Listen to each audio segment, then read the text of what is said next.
Alice's Adventures in Wonderland by Lewis Carroll. Chapter 9. The Mock Turtle's Story. "You can't think how glad I am to see you again, you dear old thing," said the Duchess, as she tucked her arm affectionately into Alice's, and they walked off together. Alice was very glad to find her in such a pleasant temper, and thought to herself that perhaps it was only the pepper that had made her so savage when they met in the kitchen. "When I'm a duchess," she said to herself, not in a very hopeful tone, though, "I won't have any pepper in my kitchen at all. Soup does very well without. Maybe it's always pepper that makes people hot-tempered," she went on, very much pleased at having found out a new kind of rule, "and vinegar that makes them sour, and chamomile that makes them bitter, and barley sugar, and such things that make children sweet-tempered. I only wish people knew that.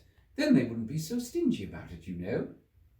She had quite forgotten the Duchess by this time, and was a little startled when she heard her voice close to her ear. "You are thinking about something, my dear, and that makes you forget to talk. I can't tell you just now what the moral of that is, but I shall remember it in a bit." "Perhaps it hasn't one," Alice ventured to remark. "Tut, tut, child," said the Duchess. "Everything's got a moral if only you can find it." And she squeezed herself up closer to Alice's side as she spoke it. Alice did not much like keeping so close to her, first because the Duchess was very ugly, and secondly because she was exactly the right height to rest her chin upon Alice's shoulder, and it was an uncomfortably sharp chin. However, she did not like to be rude, so she bore it as well as she could. "The game's going on rather better now," she said, by way of keeping up the conversation a little. "'Tis so," said the Duchess, "and the moral of that is, oh, 'tis love that makes the world go round." "Somebody said," Alice whispered, "that it's done by everybody minding their own business." "Ah, well, it means much the same thing," said the Duchess, digging her sharp little chin into Alice's shoulder as she added, "And the moral of that is, take care of the scents, and the sounds will take care of themselves." "How fond she is of finding morals in things," thought Alice to herself.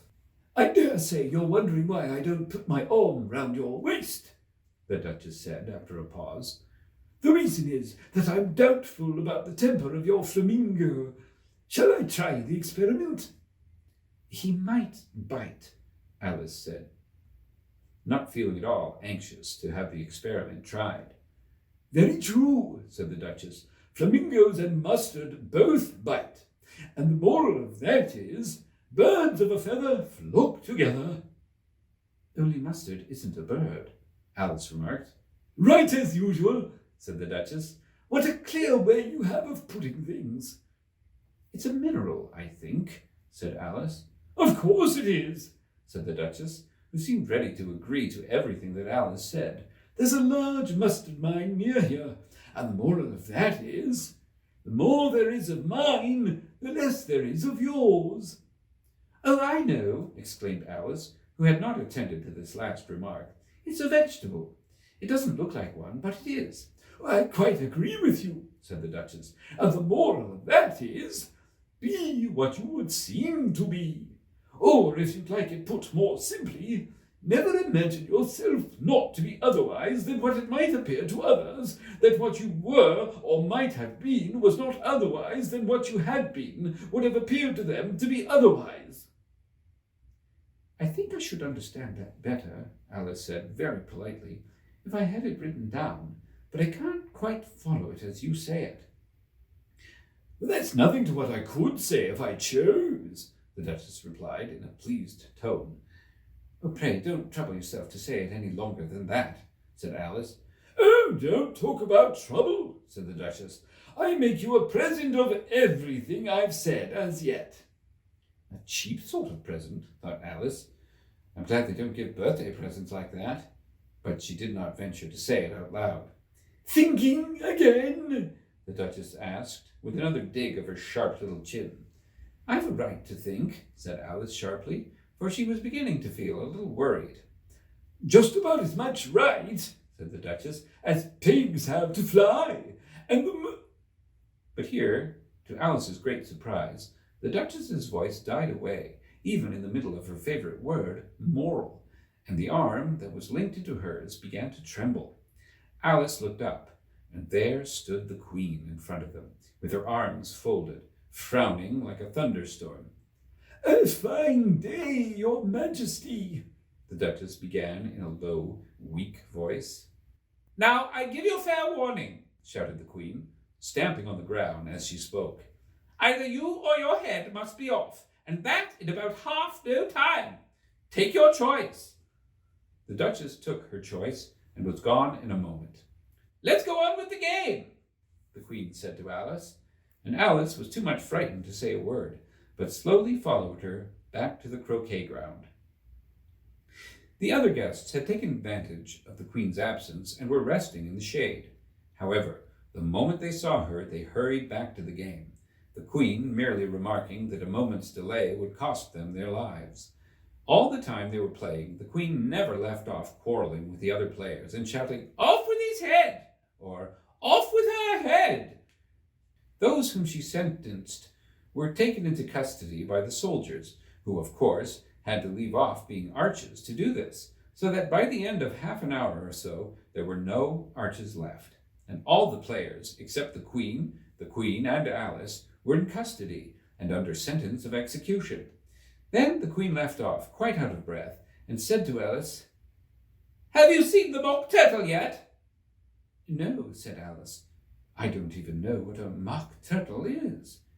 "It's the thing mock turtle soup is made from," said the Queen. "I never saw one or heard of one," said Alice.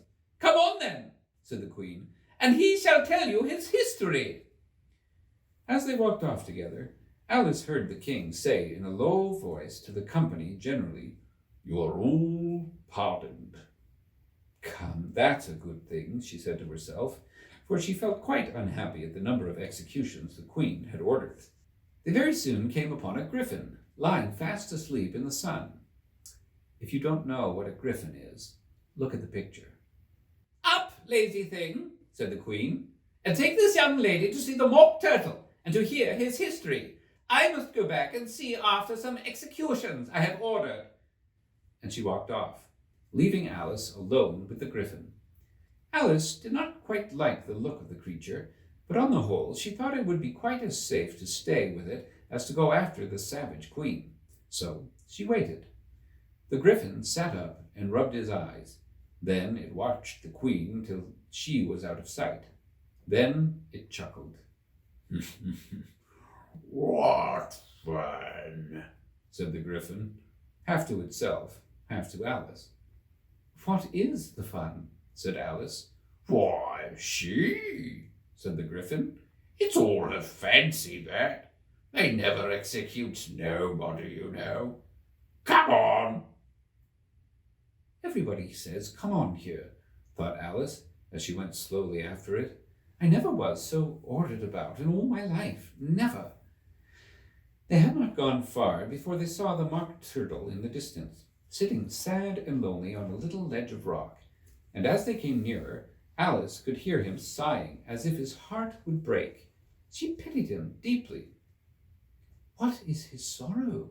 she asked the Gryphon, and the Gryphon answered, very nearly in the same words as before. "It's all his fancy, that. He hasn't got no sorrow, you know. Come on."